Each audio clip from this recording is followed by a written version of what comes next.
पिता के साथ अपनी कच्ची सी झोपड़ी में सो रही होती है, तभी उसकी सहेली नीति आधी रात में उसे कॉल करती है। इतनी रात में नीति क्यों कॉल कर रही है? वो ठीक तो है? फोन उठाकर देखती हूँ। हेलो नीति, तेरी तबीयत तो ठीक है? तू ठीक तो है ना? जल्दी बोल, मेरा दिल बेचैन हुआ जा रहा है। अरे अरे, सारी बातें एक ही सांस में बोल देगी क्या? वो तो मुझे नींद नहीं आ रही थी तो मैंने सोचा अपनी चड्डी बड्डी सहेली को कॉल लगा लूं। पगली कहेंगी, तूने तो एक पल के लिए मुझे डरा ही दिया था। अच्छा ये सब छोड़ और सुन, अभिमन्यु ने फोन किया था, चाहते हैं कि मैं उनके लिए करवा चौथ का व्रत रख लूं, तो तू कल आकर मुझे अच्छे तरीके से तैयार कर देना। मैंने तो उन्हें कहा भी कि सगाई तो हो ही गई है, शादी के बाद मैं करवा चौथ का व्रत रखूंगी। अरे कोई बात नहीं, जीजा जी का दिल है तो उनकी खुशी के लिए रख ले। चल अब सो जाते हैं, बहुत बात हो गई। इसके बाद नीति पूजा फोन रख देती हैं। ये कहानी दो अमीर गरीब सहेलियों नीति पूजा की है। नीति एक संपन्न पैसे वाले पिता की इकलौती बेटी थी, तो पूजा के पिता रिक्शा चलाते थे और स्कॉलरशिप के बलबूते पर पूजा अपने कॉलेज की पढ़ाई पूरी कर रही थी। दोनों की दोस्ती कुछ इस कदर थी जैसे दिन और रात, दिया और बाती, जिसमें चोट किसी एक को लगती तो दर्द दूसरे को होता था।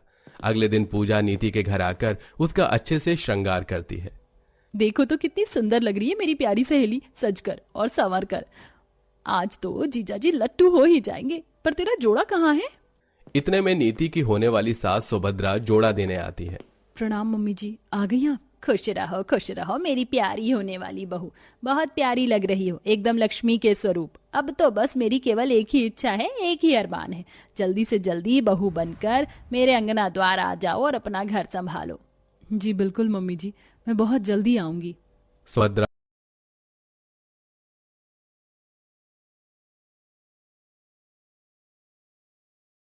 के यार होते हैं, चलती हूँ।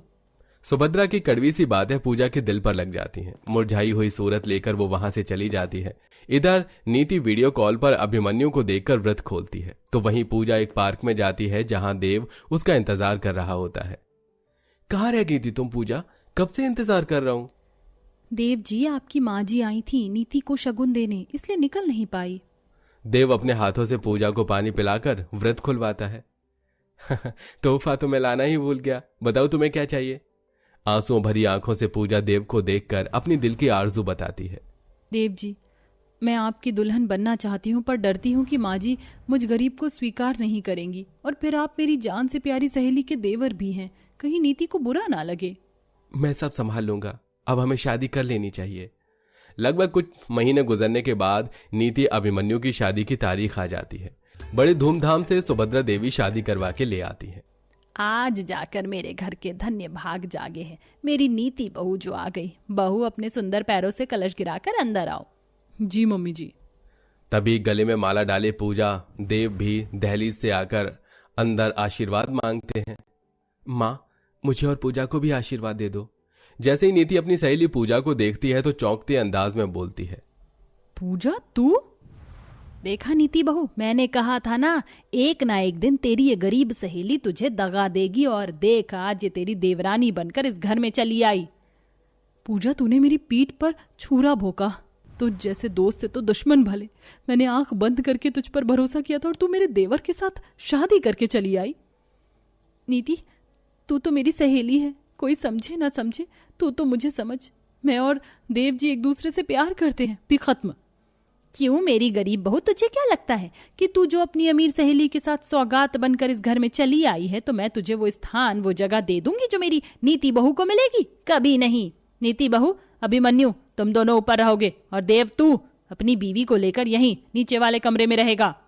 अपनी दोस्ती टूटने का दुख दिल में समेटे गरीब सहेली अपना सामान लेके देव के साथ कमरे में जाती है। कमरे की हालत बहुत ही खराब, टूटी फूटी सी थी।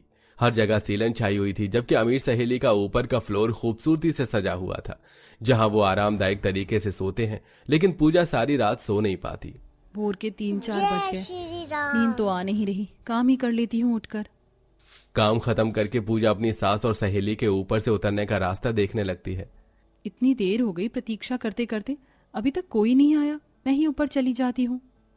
पूजा जैसे ही सीढ़ियां चढ़ती है तभी नीति थोड़ा आटा, चावल, दाल, आलू लेके आती है।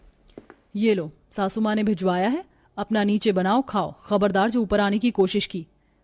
पर नीति, हम दोनों सहेली हैं, साथ मिलजुल कर खाना बनाते हैं, दो जगह चूल्हा जलने से बरकत नहीं आती। अब तो ऐसे ही चलेगा? तुम अपने नीचे के हिस्से में रहो और माँ जी पापा जी ऊपर के पोर्शन में हमारे साथ रहेंगे। इसी तरह से गुजरते दिनों के साथ करवा चौथ आ जाता है, जहां अमीर सहेली अपने पहले पहले करवा चौथ को खास बनाने के लिए अपने ऊपर के फ्लोर को पेंट करवाती है। भैया ध्यान रहे, रॉयल पेंट कलर ही लगाना है, ऊपर का पोर्शन सबसे सुंदर दिखना चाहिए और पूरे हिस्से में लाइट्स भी लगाना है। जी जी मैडम, जी हो जाएगा। तभी सास सुभद्रा अमीर बहू से बोलती है, अरे नीति बहू, ये रंगाई पुताई का काम तो चलता रहेगा, तू चल मेरे साथ, जल्दी से करवा चौथ की खरीदारी भी करनी है वरना बाजार में भीड़ मच जाएगी।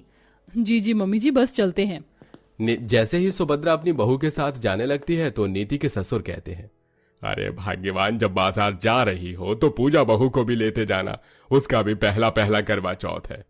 ये सुनते ही सास बुरा सा मुंह बनाते हुए बोलती है, बिल्कुल भी नहीं, मेरे पास उसके लिए फूटी कौड़ी भी नहीं है, समझे? कोई जरूरत नहीं है ज्यादा दया मया दिखाने की, समझ गए? मेरे लिए केवल एक ही बहू है जिसका करवा चौथ है मेरे लिए जरूरी। सुभद्रा अपनी बहू नीति को करवा चौथ की अच्छे से शॉपिंग करवाती है, जबकि कंजूसी भरे दिल से गरीब बहू के लिए सादी सी साड़ी और उसमें बिंदी का पत्ता रखकर दे देती है। अरे ओ देव की बीवी, यहाँ बाहर आ। माँ जी आप यहाँ दरवाजे पर क्यों खड़ी हैं? अंदर आइए ना। नहीं नहीं, मुझे देर हो रही है, कल की सरगी की भी तैयारी करनी है। ये ले, तेरा पहला पहला करवा चौथ है, इसलिए तेरे खातिर भी साड़ी लाई हूँ। बहुत बहुत धन्यवाद माँ जी तोहफे के लिए।